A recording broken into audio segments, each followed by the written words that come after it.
Apep, and welcome to anyone that's listening to us, and also happy festive season and happy end of the year. Happy Kwanzaa to anyone celebrating this year. So today we wanted to have a discussion from the Per Teuti, talking about the celebrations, talking about our celebration, talking about end of year, and also talking about what we bring at home in terms of during this time of celebration. So the quest or the purpose of this this recording is something very particular, and it's something very important, and it's really talking about how today we see the youth, we see young people, but also older people, not just young people, but we see how music and also the deprivation in music is going to the extent where, in movies everywhere we look, there's nudity, there's obscenity, and all the kind of things we don't want to expose children to. Mm-hmm. But yet, during this period of celebrations, the things we're going to be using to help us celebrate are the things that we're going to buy to help us celebrate, or the things we're using, such as music or the food or anything, are either made or promoted by the very people who also promote those kind of behaviors that we don't want to have the children facing. But this is the case of this. Really, today the discussion is about why it isn't a shock to me anymore. Why I understand why we have this around us, and why it's no longer a case of not bringing the music or not bringing the obscenity in the house, but it's actually realizing that the obscenity were already in the families. Yeah. Duanacha. Absolutely, that is a realization. This realization is tough to swallow. Absolutely. Tough to swallow because we have been taught something else, mm-hmm. where the opposites were happening. Mm-hmm. At the extent we can say we've been blind and idiot. Mm-hmm. And what we're talking today is regarding to the Black community, mm-hmm. especially what I like to call the Kush coming world, Congo world, Kush coming to Congo world. We have been taught such value, determinate value, mm-hmm. Based on respect, love, and many things. But what we're discovering today is that we lived in an artificial world based on lie. Absolutely. Where the opposite was actually happening. Mm-hmm. So we discover not a traffic, but a culture of deprivation. Mm-hmm. The culture of deprivation based on sex deprivation in family, where you have old men sleeping with younger, old women, grown-up women sleeping with young boy. Let's call it what it is. You have uncles sleeping with nieces with their own children, and you have aunties and moms sleeping with their nephews, their own children in some cases as well. So this is abusing, because this is a case of you're using your position to abuse, to seep into the family. And I think the reason this is very hard, and it's something that's been in my mind, all day, was because when you hear about stories of abuse within the Black community or within any community, what you find is they talk about the abuse like it's a secret. So first of all, don't talk too loud, because instead someone may hear you. Mm-hmm. But what you realize actually, which is the saddest part, is the fact that those abuse are actually more frequent, and there is at least a case, if not many cases, within every single family. And I'm not even talking about the large family, but I'm talking about within a small family, you'll find at least one or a few cases in this manner. Mm-hmm. So the point was that initially you would think that when you go to church, so everybody comes, they bring their best clothes, and then they pretend to behave in a certain way. So to the young people, they tell you, do not fraternize, as they will say, among yourselves, do not do not court each other, do not date, no sex before marriage, you will say to the young people. But in reality, that is just hiding a bigger lie, because often what you find is, in a case of abuse, is during sexual relations that the person will realize or will remember abuse as a child. Yeah.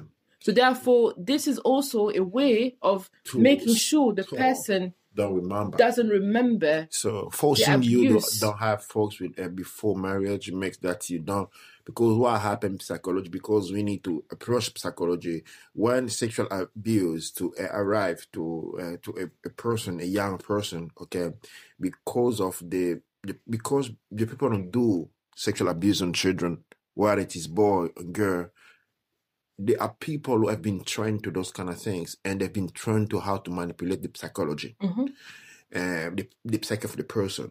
So they do that with such a violence, okay?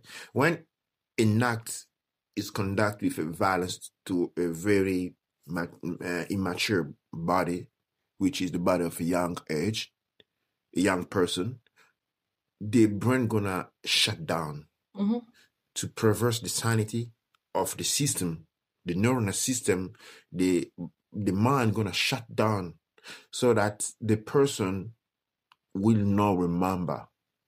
So now, how do you keep that things going on? Actually, when you think about it, when you go into psychology, you can understand that imposing the no sex before marriage is the best way to keep that trauma unknown.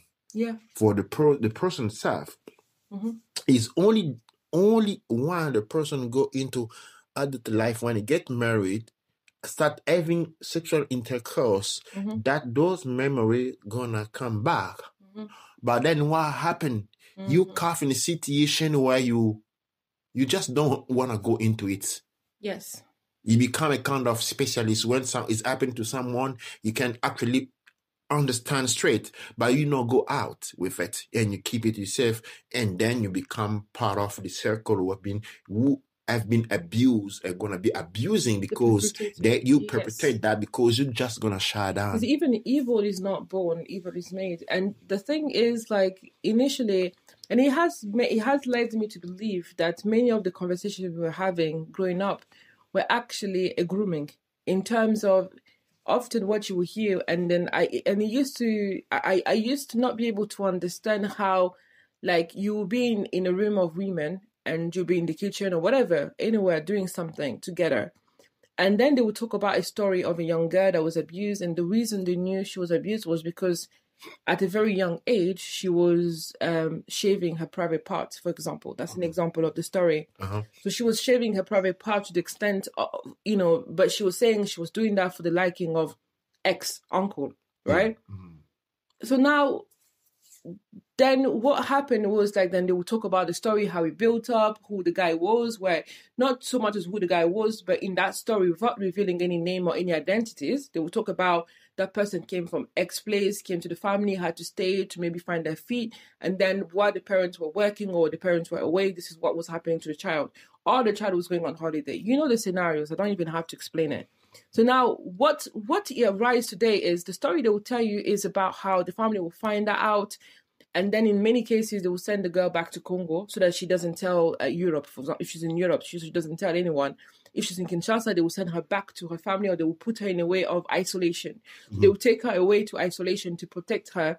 But the brain is funny. But no, the pretext is to protect you. But the brain is a funny thing, because she's gonna she's gonna think, like, actually, this happened, I'm the only one that's coming out, therefore I'm to blame. So that the person's gonna do it. But equally, the young girls are telling those stories too. The purpose of the stories, now that I've realized, is not actually to empower you, to make you believe that these kind of cases happen, but it's to tell you what the elders expect you to behave like if this was to happen to you. Because you're not because it's not about you speaking out about this, but it's about you staying quiet and actually staying in that case. Yeah. Why? Because you'll find that if you were to whistleblow, and that's where the cobweb, or this is where the design becomes bigger. If you were to whistleblow, what you find out is that someone within your vicinity, your direct sibling or your parent, have committed those acts as well. Mm-hmm. Therefore, the reason they're keeping your mouth shut, even though they understand that you've hurt, is because they know that if you were to reveal what happened to you, then it's gonna set a whole system of bombs exploding at the same time, where X person is gonna go to jail. So you're gonna find as a family that many people will be going down for having done those actions. If that makes sense, will be found out. Put it down the carpet.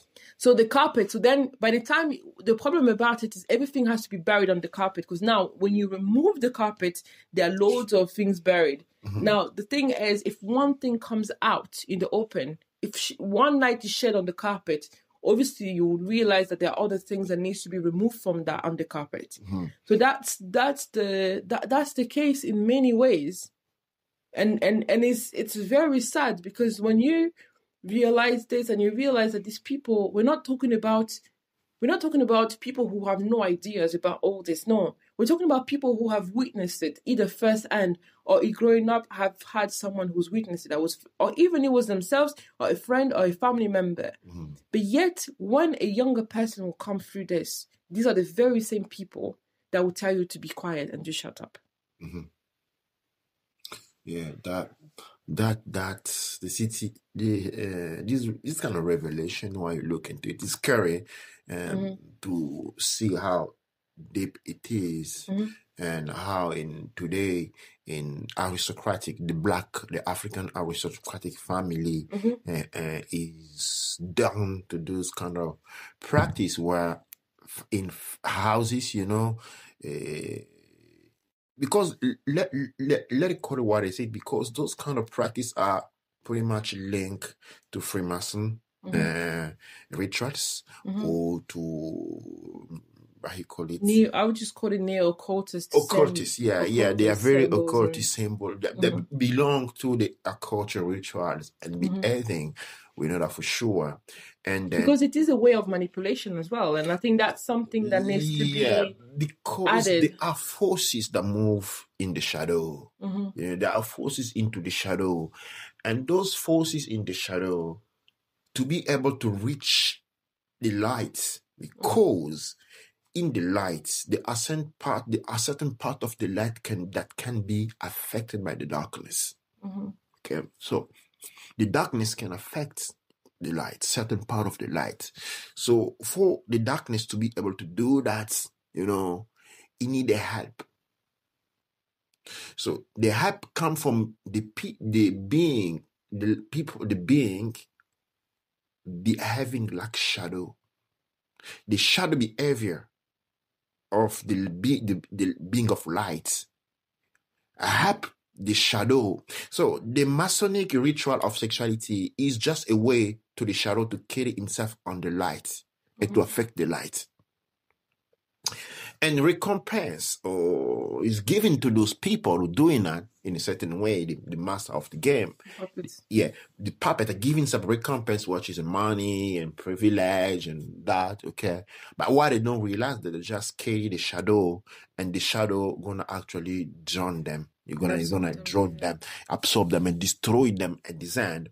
But doing so, they able the shadow to go further on in the light. Mm-hmm. And why? Because when we come to all those things come with the Western religion, the Christianism, the first stance bring all those kind of practice in big light, and those people who practice those kind of things, that the people that go out being the saint. Oh yeah, that's the thing. Being the saint, the one that everyone should Bram as an example, mm-hmm. So that's why we call that the shadow, because mm-hmm. they are the people that are carrying that shadow. That people they look clean, mm-hmm. and this practice now, the things that, because this practice are carried by the people that are high, looked high in society. Okay, if these people can do that, that means down the line, mm-hmm. everybody learn to do that. Mm-hmm. So the students who come to Europe to study in university, they went through because of many kind of difficulty, because they can't renew their paper, Home Office chasing them and stuff, the immigration. So they need to find a refuge for them to stay in Europe. Most of the refuge was given by the esoteric society. So that one called the society, the society who kind of help them to regulate the situation, and they now are in depth with the society, or they see them like something big. So those people are gonna start bringing that the behavior of the cult into their family. So then we see people coming, they're going to take some niece and cousin from Africa and start abusing them sexually. So the person has been abused sexually, whether it's a boy or a girl, it's contaminated. One is going to be sent back to Africa. That's what they're going to do. If you don't fight against it, you're contaminated. So you turn. They turn you, actually. It turn you. It comes because the abuse is done in a way where, with people who have studied psychology, done in a way where they want to actually turn you. Yeah. And I think what I wanted to add as well is because that stage that you've mentioned is, it's a good example. But then what I realized, is like, we were watching the movie, like a series on Amazon, right? So the series is called Good Omen, just as an example. So then, as funny as it was, at one element, they talked about how the guy was trying to read the aura of the child in the movie. She couldn't read the aura, so she said, "You have no aura because I can't see your aura." But then, what the movie then say is like, the reason she couldn't see the aura was just like when you're standing in a square or when you're in a house, you can't really see the house the outside of your house when you're inside the house, for example. You can't see how big a house is if you're inside the house. You can't, right? But also, and then they went higher to a high level, and then they showed the horror of the person being so massive. And that's why the girl was not able to see the horror. So you can't see that Times Square if in Times Square. So that is just like a quick reference. And why to say that is because what now happened was like the seed of evil, or can I say, those kind of abuse have been spread like wildfire. And the only way you can understand it is if you take a rundown list of every area of life where we hear those kind of abuse. Now you multiply it in a sense where you now see how everyone connected to that area, they're part of it in a sense. Yeah. Where they're part of it, or how the pattern is repeated. Dominant agent, of the very same system. That's why we see many, you see some kind of attitude down London and Newcastle. I witness myself with the host pill that men gonna give to girls, girls, you're not gonna give girls host pills, so they give the date pills, it's rape pills, they call them rape pills, and the girl gonna sleep. So what gonna happen? She's gonna find herself into a sex situation with many people she won't remember. Okay, so the things that many people won't give importance to understand why those people are acting so. Absolutely. Okay. Why those people are acting so. I've seen a new case in Newcastle where some of the African community are very dangerous to go across, because when you see them in a bar for a girl, you need to go away. Otherwise, they will find a way to put some red pills in your drink in a certain way, and when you go off, they take you with them, So that's a very diffuse attitude. The question I put myself, I asked myself when I see this attitude, and I was talking to someone who was like telling the story that I've been doing, and for him it was something funny to do. So my question, I was looking to the guy, I say, how do you come to do something such as? And the answer came to me later on after a few years, because unconsciously or consciously it took part on this kind of situation. When a kid is 10 years old, 7-year-old, or even 3, is sleeping in a bedroom where sex abuse is happening to the next room or to the living. The vibration the sensation the abused girl feels a man vibration, the abuser a man vibration, that boy or that girl is being irradiated by this kind of vibration. Absolutely, yeah. You find the situation in both ways. The abuser has been exposed into that vibration, but even the abused tried that vibration because she carried that vibration. So she will end up exactly with the people who carry the same vibration as her, and she's been given a pills. And now what happened is that what happened often is if you don't whistleblow, or if you don't report it, if you don't talk about it, if you don't fight against it, what happened is you may, it's really sad to say, but willingly or not, you may find yourself in a situation where you will make it okay for someone else when it happens to someone else. First of all, you carry the vibration. Yeah. Luckily, if you say no things, it's gonna happen to you again.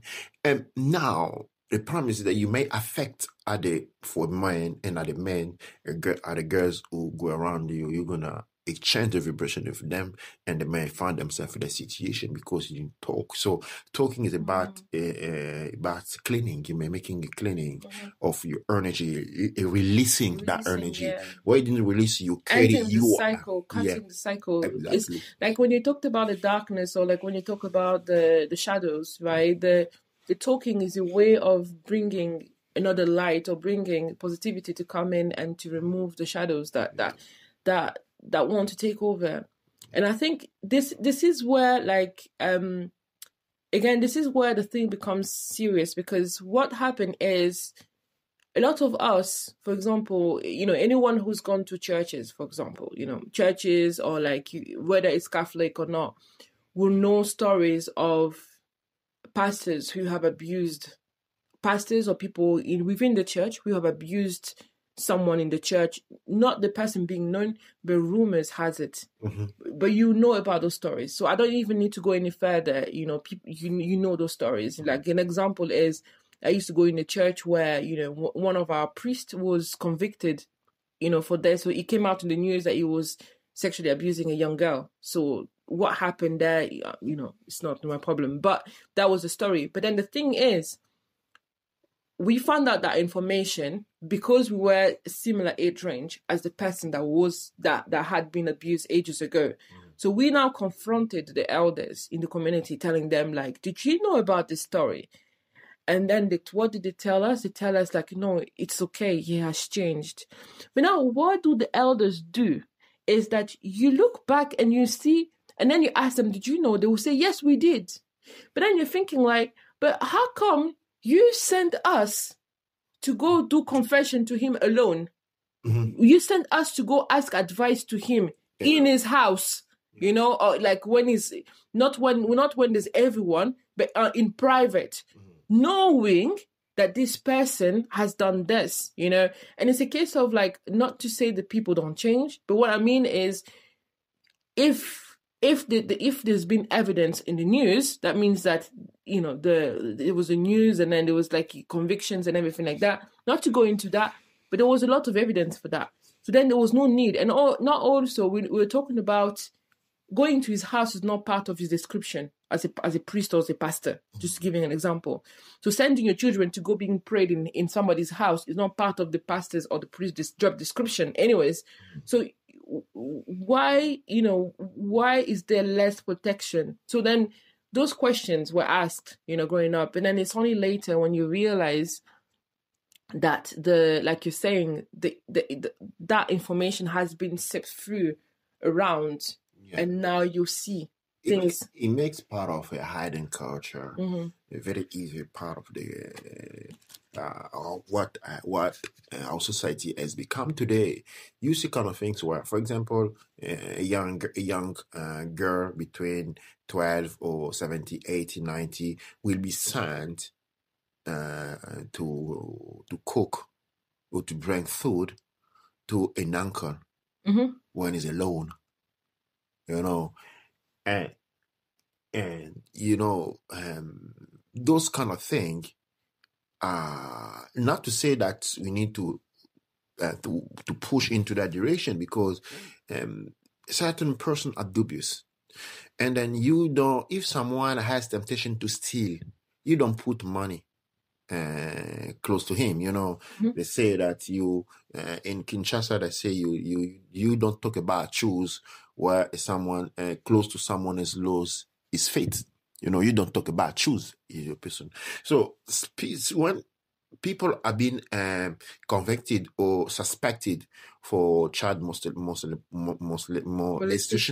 and then actually the family women actually want to be sending a young girl to the house of the person being suspected for child molestation into the house to bring food and cook. We see those kind of things happen a lot. Okay, well, when we grow, we see those kind of things. But what happened? We don't even think about it because you're a child.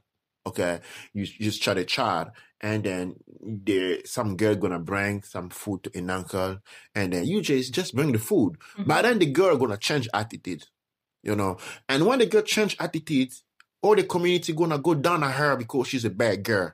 Now, why the community go down on her? She's a bad girl because they want to isolate her, to make her be perceived as a liar. So for two reasons. One, she gets scared and don't open her mouth, shut her mouth. Or two, if she speaks, if she open her mouth, she's a liar. Okay, and in this way, and we've seen this pattern repeat itself again and again and again. So it's only now we can actually open our eyes and see, okay, you know what? In the most community, and I'll talk about aristocratic families, African family, and where people seems to be devoted to Christ, so devoted to churches, shit happen there, and these things, these hide white shirts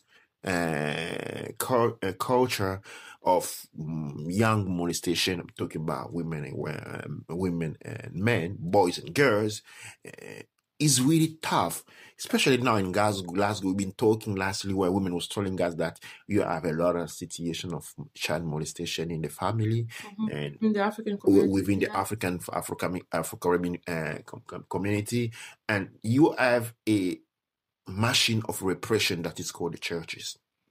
To hush everything down and to keep it quiet. The churches today in the Black community, they are very destructive, youth destructive machine, because when those kind of abuse happen, the church come down to try to put everything down to make sure that nothing comes out, And in this way, the future...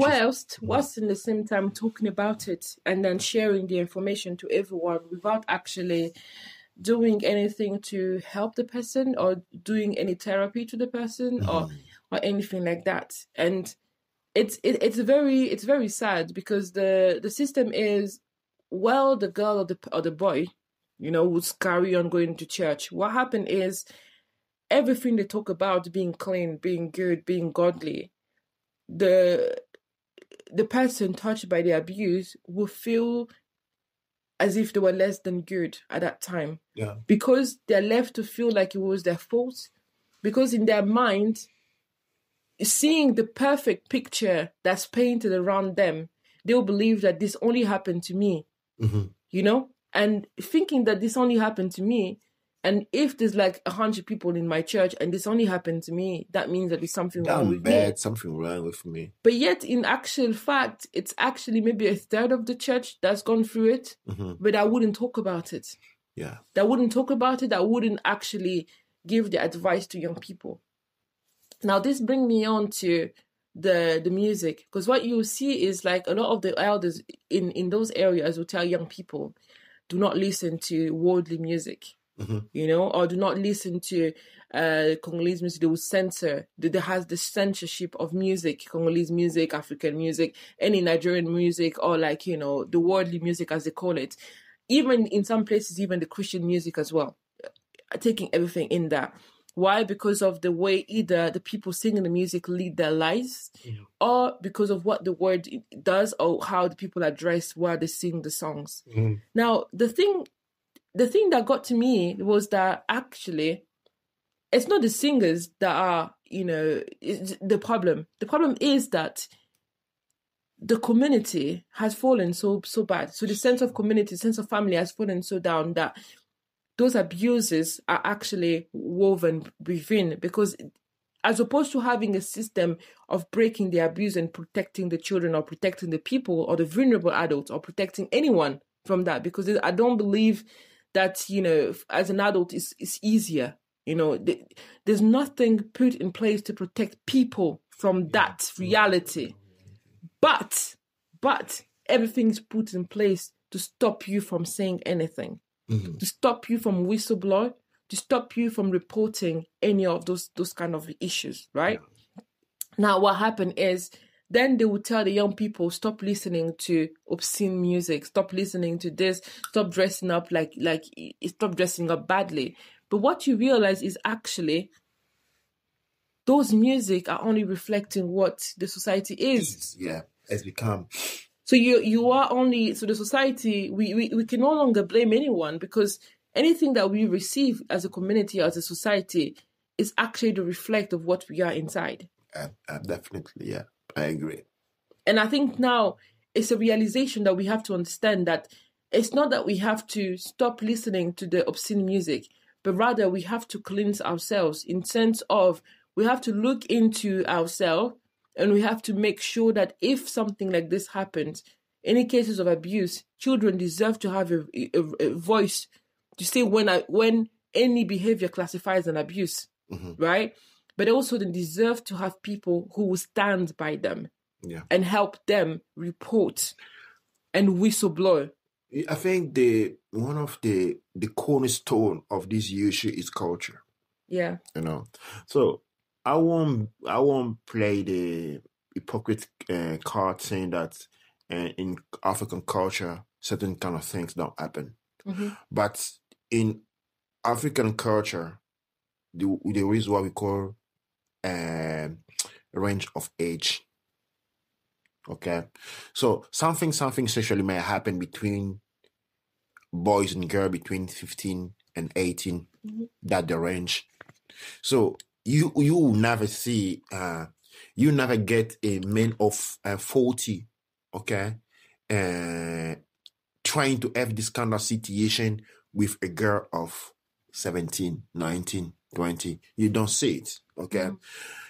What happened to Black people now? We have lost on culture deeply, and we identify. You can only lose your culture outly, because now with the Christianity, the white culture coming in, people find a way to hide themselves. Let's put it down. Homosexuality, we know for Grace culture. That's something that we know. We know child molestation, the story of it. We had perfect situation. We know, I remember when I was a kid, I was like 5, 7. I was watching a TV show down in Canada. It was back in the 80s, where a man come in the TV, said that he discovered something beautiful, something gorgeous. And everybody was like, wow, that gorgeous. Now I can have sex with my wife and with my girl, my daughter all together. I remember I was like 7, 8. That was back in the 80s. That was the TV from Canada. So TV show, wow. The TV show from Canada. So we can see those kind of culture where they came from. Okay. But I see the trouble is, I do think it's like a case of like, there is what you see is like it's almost like mushrooms popping in. So you have different elements coming into the community that we see today, and in a way or another, it's a challenge to deal with, especially from the African perspective. And when you talk about the African perspective, so there are many. So there are the African perspective during colonization, after colonization, during slavery, and even before slavery, right? But now what you see is that a lot of first of all, when people hear African culture, they think about the neo-colonialism culture, not the authentic one. So in a way, it's like when you now look at all these things, what you realize is that it's not that, yes, it was a TV show from Canada that displayed that, but the problem is that as communities, we fail to understand that it's not the people of Canada that voted for it. It was imposed on the people of Canada, right? Now presented on the people of Congo. Therefore, the people from living in Congo will think that the people of Canada live like that. So the problem is that actually the way the information is presented, or who presents that information, is the one that's doing the disservice to both people. Because on the one hand, the people of Canada do not live like that, but therefore the people of Congo think that it's normal in Canada because that's the way it's been presented. And I think this is something that we need to understand, because a lot of the issues is when you come into the one area, it's not the case of like how it comes in and how you hear about it. And it's true, many things was new, especially, coming to the UK. We had to learn about a lot of issues, right? But the way it was presented to us was as if it was the people of Europe who wanted this. But what you find out is when you look it has become that losing the sense of family. When you look, we've been told in school back in Africa that in Europe, family mean father, mother, and children. Yeah, but it's not true. In Italy, people are fighting against it. In France, people are fighting against it. People are fighting against it, but we don't. We don't know. So that information, if someone do it, okay.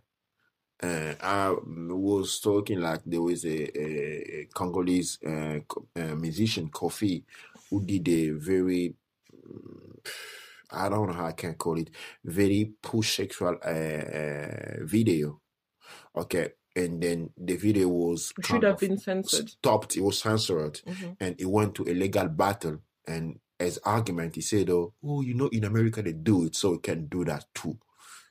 So that was the argument, and strangely, it wins, saying that, okay, if America can be very pornographic in the video making, that means they are good. That means we can do that too. And I remember, and I was another musician, Felix Wazekwa, who came in and said that, yeah, I know that they do that too, but we have culture. It's not that if in Japan, when someone lost something, cut himself, cut his guts, and then you're gonna do that too. If something happens, you're gonna cut your guts. You have this different culture, and what we see in our part, what is said, that the people who present themselves as the one to follow, the one who carry the culture most of the time, those are the ones behaving so, and so we living kind of in a lie where people pretend to be one thing, and do something else. As the attitude, for example, of forcing girls, no sex before marriage, or that you can go out, you can do this. So a girl of 18 years old can't do this, what all the other do that. So what it developed an alter ego. I am actually going to share a story of basically what you're talking about, how like girls, you have to stay home and what happens within the home. But in the same time, I think what is like when you look at that situation, initially, what I seen was like a video being censored and that going to court, and the court deciding that actually we shouldn't censor the video because we haven't censored the obscene American video that came in onto live daytime television and shouldn't have been. Therefore, this one, we're not going to censor it in Congo. So now, the other issue to look into is the fact of like, and this is why you realize that it's a bigger problem, is the fact of the people deciding, or the whole commission, or the whole judging panel, and the judge, the advocates, and everyone. When you take the lawyers and solicitors, everyone taking part into the research and to the preparation of this case, what you find is they came from homes, right? From families. And what you find in the family, that when a case of abuse happened, what do? You shut it down. So what you think you're gonna take is? So what it's at the moment when you realize where the hope was lost. Because like you said, the shadows have been left because we keep everything buried under the carpet. Yeah. Therefore, when they went to court, there was only one possibility. There was only one solution, which was to bury it under the carpet and let it happen. And let it happen, let it destroy the youth. Because in any case, the youth, we're not protecting either the youth. We're not protecting people anymore, because these acts happen, and the best way to deal with them is to stay quiet and do nothing about it. Yeah, years ago, those kind of things would happen only in the US. Everybody know the black US music. How is it? But today, something is changing when you look for the new coming out, the Afrobeat. The Afrobeat. Back in the time, American music, yeah. But you need to have a TV, internet was not everywhere, So the damage was very limited to those one who can afford, and very few people can afford those kind of things. But today, everyone can afford a mobile phone. Everyone can download a video and watch it, and then you have the explosion going on the Afrobeat. I was to my sister's house. I was watching. It was in the TV, the Afrobeat going on. I couldn't watch that, because they are so close to pornography. So now the thing is that the Afrobeat is about young boys and young girls, isn't it? So who are portraying themselves expressing themselves in a very sexual way, deeply sexual way. Now, the deal is that when you go back home, you're going to find that an uncle of 40, 45, 50, 55 is now. Okay? Then now, the young girl, because she see those people on the TV like idols, she's going to dress like them. Okay, now, the uncle who watch the video going to see the girl coming in, and all he's going to see is the video playing in his mind. Now you see what's going to come next. Yeah. So this leads to, I think this is probably something that also, influenced this recording or this discussion, is basically, like, at some point this week or last week, I stumbled upon a suicide note written by a 15-year-old girl. So there was a 15-year-old girl in the UK, I believe, who committed suicide. And unfortunately, she also wrote a letter leaving to her family. And so I'm not going to read the full story, but just to say I found it on the Zimbabwean observer.com. So that it was posted on the 10th of December. So if anyone wants to find it, it's on the Zimbabwean observer.com. So the letter says, "Dear Mom, it's okay. It's with a heavy heart that I write you this note, knowing the amount of pain it is going to cause you. So, Mom, I want you to know that I love you dearly and will ever love you. And if I'm given the opportunity to live again, I will still choose you as my mother, and our family will still be my place of birth. But unfortunately, I know that there is not going to be any such opportunity." So that was just the beginning. So I'm gonna go through some of the key points of the letter. Yeah, the relevant part. So I tried my best to pull through, but my best was not good enough. I battled alone for about 13 months now, until my strength failed me. You and Dad could not decipher what I was going through, and maybe I should not blame you for that. My one and only brother came very close to understanding what I was passing through, but it was too much for his young mind to comprehend. Mom, I know that you and Dad love me and did everything you could to prove that to me, but I was not feeling loved. You provided for me more than I even wanted, took me to places that most of my mates have not even heard of. Yet despite all this, my heart was longing for love. I needed someone who would love me for who I was. I needed someone who could reach to the depth of my soul and fill the vacuum there. The material provisions you spoiled me with could not do that. And I was alone all the while, despite the fact that we loved together and had just as a family. Then came the last straw that broke the camel's back. Your brother, Uncle Tony, who came to live with us, made me to believe that he knew exactly what my soul was longing for: companionship. He chose to stay with me when you and Dad were too busy to notice my loneliness. He tried to keep me company when I needed someone to talk to, but had only gadgets and teddy bears as my company. I was fooled to trust him, and he hacked into my foolishness. He did it perfectly and deeply. Mom, your brother raped me and used me as sex toy for 3 whole years. I expected you or Dad to notice, but none of you did. When he left our house last year, I was shattered because I had grown to fill the void of your presence with his dirty deeds. I couldn't complain because I was afraid to lose him. But when he eventually left for Canada, the magnitude of the emptiness in me became too heavy for me to carry. I struggled to forget those experiences, but I could not. My grades dropped in school, and you and Dad quickly arranged for a home lesson teacher. Mom, that singular act, instead of helping me, fueled what is about to happen to me a few minutes from now.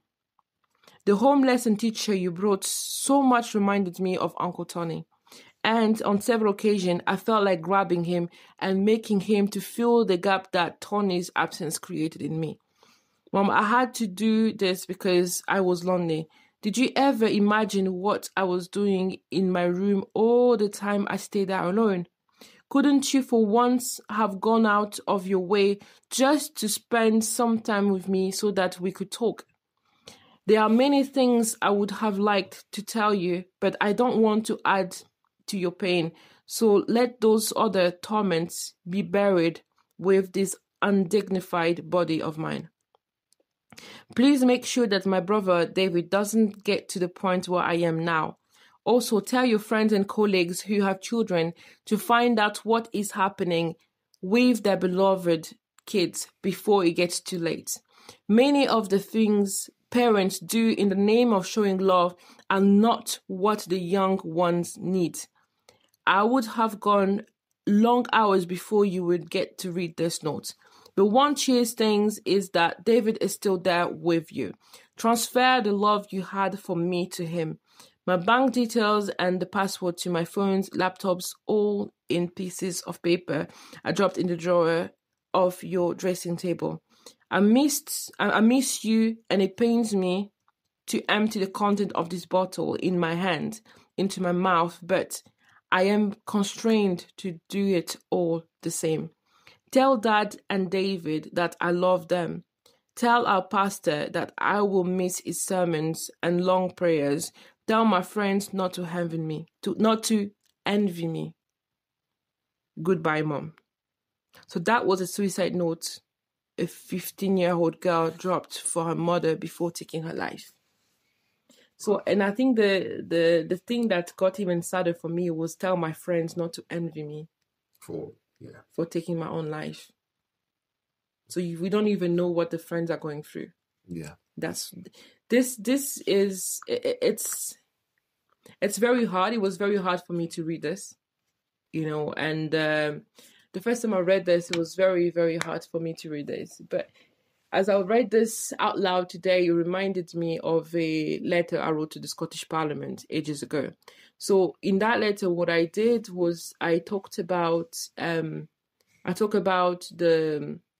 abuse that was going into Congo, the sexual abuse that women were going through in Congo, and men, and young people, and the sexual abuse to everyone really, and also the sexual abuse and victimization of gay people as well in Congo. So I wrote against all that. So in writing about that, when I was doing my research, I remember my sister was next to me and she couldn't bear to watch the stories. I could barely bear to watch the stories of the women filmed talking about what had happened to them. And my sisters were too afraid to watch that they couldn't hear what was going on. But that was that moment where I got the strength, and, something in me was like, if we're scared to talk about these kind of stories, or if we're scared to learn to understand what's going on in our community merely because it pains us what happened to someone else, the suffering of someone else would never be so bad for you that you can't help them. Mm-hmm. True. So this is what it reminded me of, and I watched those videos and I wrote the letter based on how I felt about when I watched those videos. But what it taught me was that when you hear about the suffering of others, let it not consume you. Mm-hmm. Because I know that what I read carries a lot of difficult emotions and negative emotions as well, because it's very sad. Yeah. But the point is, the sadness of others, of what the experience of others, shouldn't break you down. It should give you the strength you need to speak against injustice. Oh, yeah, that the letter brought me back to my youth, and then it brings up another reality. Brings me to another reality that today we're talking about the sexual abuse. But deep in deep, being sexual or not, abuse is abuse. Absolutely. And myself, just those are they're the kind of things that I don't usually talk about. But I attempted suicide 3 times in my life when I was a kid. Wow. Yeah, 3 times. Didn't work, but I was decided to take my life. 3 times I did to try to make suicide on myself. Because what you say, most of the time the adults pretend that if they give you something, they give you a house. My father used to say that you have a house to sleep in, and then you have a house, you have food, you go to school. That's everything is okay. Mm-hmm. But it's not. I grew up, my youth, my infance was full of suffering. Mm-hmm. Full of suffering. Not sexual abuse, but abuse, beating, mistreated and stuff, not seen as a personal role, not considering at all. Those kind of abuse leave big mark on a person, the sexual abuse is the ultimate one. But, I don't want to put it down, it always go in your life. The sexual abuse is dramatic, especially if it's a child. The abuser is an old person. We talk physically, the impact is very, it's like you're fighting with a grown up. The impact is big, too much. When we talk about the relation between body, but I will say that because that's something I believe deeply in the Black community, the post-colonial, the Black community coming out of colonization, we have lost love into the process. Mm-hmm. We have lost the meaning of love into the process of colonization, and we never regain it. Mm. What we pretend be love is interest. We say that, how do you know that your men love you if you buy you stuff? Mm. Isn't it? What I tell you, these men love him. You see it today, we see it portray. We see that in Emanuela. That he bought me rings, he bought me a house. That means he loves me. So for the same go down in us. So they will ask you, do your father send you to school? Yes. Do your father provide you food every day? Yes. Do your father, give you clothes? Yes. That means he loves you. Why is it not? Mm-hmm. And that mentality is a mentality of lack of love. It's not we don't know. I experienced on my skin, and people of my generation are born in late 17, and I see not on my skin. And I always say that my parents say they love me, but this is not love they feel like. you a trophy to them because they got a child. You a trophy to them. You are good to portray. And their friends don't have a child. So yeah, you a portray that makes them father and mother. That what have you, but they are not interesting. I don't remember. I don't recall one time that my father come to me say, "Hey, young boy, what happened to you?" Because I was quite intense as a kid. I was intense. I have my reason, and if I have to go back again in that age, I will even be more intense. Yeah, I will even be more trust. I will triple the intensity I has. But everybody was talking about me. Yes. Everybody was talking about me, be the bad kid, be the one who doesn't listen, be the one, but no one ever come to me to say, "Hey, young man, what's up?" What's up? Yes. Apart from my uncle Okilo was doing that, but it was a military. It was not in and off. It was not that constant, But I can't remember. All the family we had, uncle, auntie, and stuff. No one actually come to say to you, "Listen, what's going on? Can you explain me why you behaving this way?" Not, and this is failure to show love. It's failure to show love, and as a community, and the drop in grades, in my little experience, in my 30 years in this earth, what I've seen is there hasn't been a case of a child who consistently had great grades and dropped the grades that wasn't driven by something. Oh, yeah. It's not about studying. You don't need, if someone drops the grades, they don't need to study harder. If someone was doing fine and all of a sudden they're not doing fine anymore, they don't need to study harder.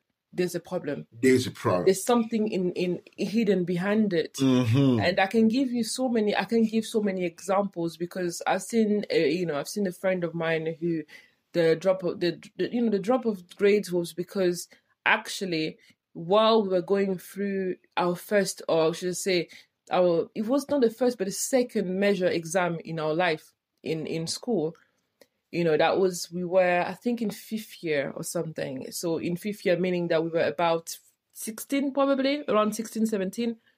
And we were going, 16. So we were going through the exam. So it was the year before, it was one of the year before so it was 2 years before university for anyone, so that everyone in the world can understand. So we were 2 years before university. So we were going through the exams.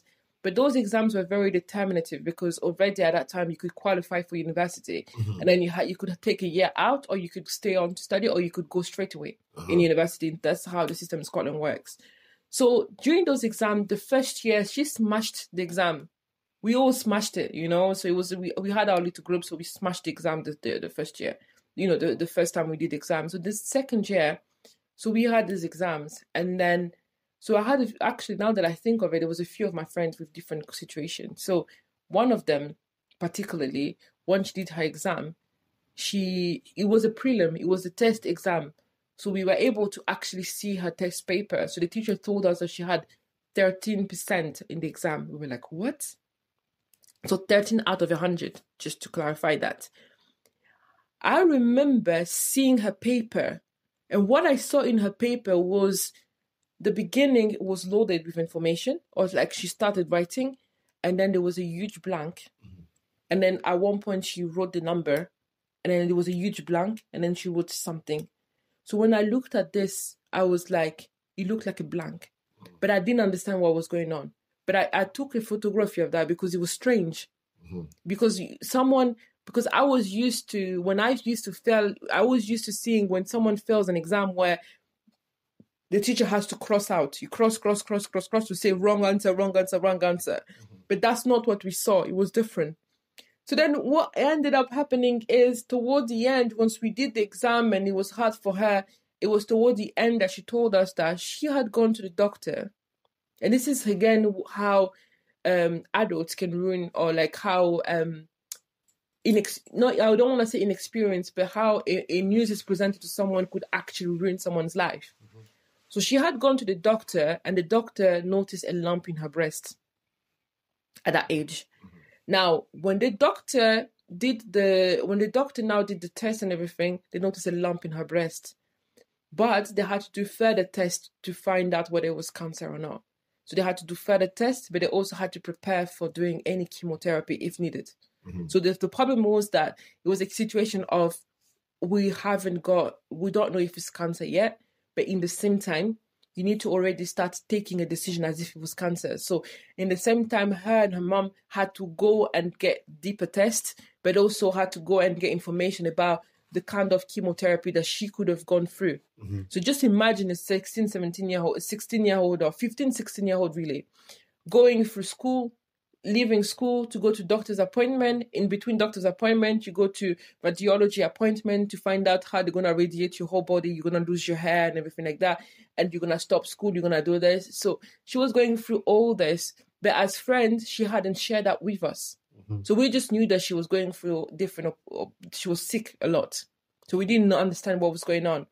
But it's only later when the doctor then say after they had to do so many tests because it was a misdiagnosis, but they had to do something like 3-4 tests afterwards just to kind of make sure there was no risk done. By then, it was toward the end of the year. So when she did the final year exam, she failed everything. She failed most of the classes. But already, her failing some of her classes, she passed some, she failed some. It wasn't like her prelim results. So when she now told us what had happened, and then I visualized her prelim exam, and then I asked her what had happened. We asked her what happened in her prelim. She told us she had blacking out. She blacked out because she couldn't think. She blacked out, but she didn't do anything. She didn't move. She didn't. So just a brief example. So that was the case of one. And another one, she was going through the asylum process where on the last year, the family, they had to reduce her allowance. They stopped the family didn't have any financial support anymore. So it was a very stressful situation for her. So it affected her as well. And another one, it was a case of her mother had left her to be alone at a young age, and it also affected her similarly. So these are just examples of people, and also, and that's the thing. That's the thing about what is logic is if someone was going between, let's say, if someone was doing between 65 to 70%, what's normal is that they find themselves between 60 to 65%. But it's not normal for someone that was gaining 65 to 70% to find themselves in the 40s. It's not, that's fine. But it's even impossible when that person find themselves in the 9, 10 to 14, this and that. Because if you find someone that does an exam and gets 20% or less, apart from university level, because they can be quite crazy, but within school level, if someone does an exam and went to school every single day, 90% of the time, and then they end up having 20%, for that whole year that they attended to, there's a deeper problem. Yeah, I reckon myself. I can see that, when I was growing, because I grew with a stepmother, and then, when you're kid, you don't see many things. The injustice, but yet my grandmother was there. So you kid, you don't really you don't analyze things. Yet I remember one thing of my childhood. I used to go with my friend to their house and see the parent hugging them, the mom hugging them, and the father talking with them. Well, in my house, those things was impossible because I couldn't even sit close to my dad on the chair. I need to stay away in a living room, in the dinner room. When you have a living room, we as boy, we were not allowed to sit in the living room. We always have to sit in the dining room away from our father. Only our stepmother daughter were allowed to sit close to my dad. When I go see my friend, I will see them. It was not easy. It was not easy seeing them. But in school, more or less, when you're a kid, you don't notice many things. But when we go in the secondary school, you start not noticing that you're not loved. And I recall, and that's a very important age as well. Yeah, puberty. Yeah, I recall trying to do my best, and there was a period where I was just studying. In Congo, we study a lot. You know, I just go off the school, be studying all day, studying all day, studying all day, studying all day, studying all day, studying all day. But yet it wasn't working. They were working. Because having understood that there is in me something missing. There is in me something missing, and I know what was missing. There was no love. You remember, you know, and that shit, destroy. Oh, it does Destroy. And because we have been able to see this kind of situation, to deal this kind of situation, the situation keep growing into himself in the darkness. And there we have it now as a bomb, sexual abuse in the family and stuff. Yeah. You have two situations. We have the sexual abuse growing as a part of what the process of thought. Then we have the infiltration of the Freemasonry and all those occult culture broken, because the sex group and stuff abuse, sexual abuse are very common to occult. That the bars occult is in.